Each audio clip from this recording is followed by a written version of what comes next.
même dans les pays occidentaux, on voit une certaine fascination ou même une admiration pour des régimes ou des figures ou des personnalités autocrates. Hein. Par exemple, pour Poutine, hein,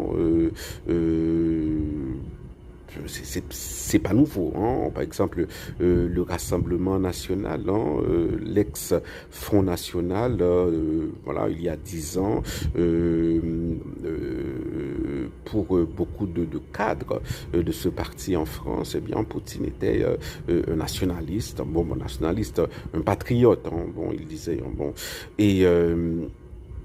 et même à l'intérieur de l'Union européenne, Viktor Orban, hein, c'est bon, c'est un autocrate, hein, et on se demande, mais que fait la Hongrie dans l'Union européenne?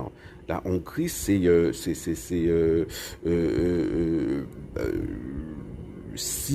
l'état de droit, hein, et le respect de l'état de droit, et ça fait partie de la démocratie, eh bien, je vois pas ce que la Hongrie, et si l'Union européenne est un espace démocratique, je vois pas ce que la Hongrie fait dans l'Union européenne.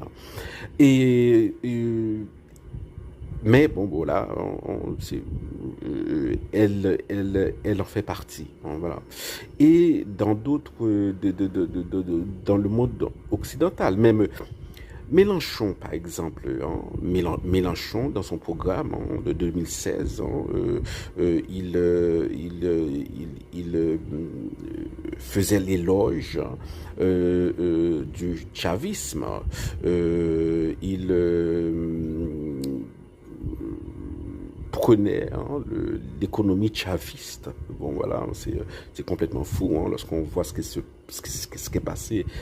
s'est passé au Venezuela. Donc, il prenait l'économie chaviste comme modèle. Hein, quand on pense que voilà, à un certain moment, dans un pays comme le Venezuela, un pays riche, hein, au sous-sol riche, il y avait pas de PQ, pas de papier toilette, hein, voilà. Hein, des gens bouffaient des animaux de cirque, voilà.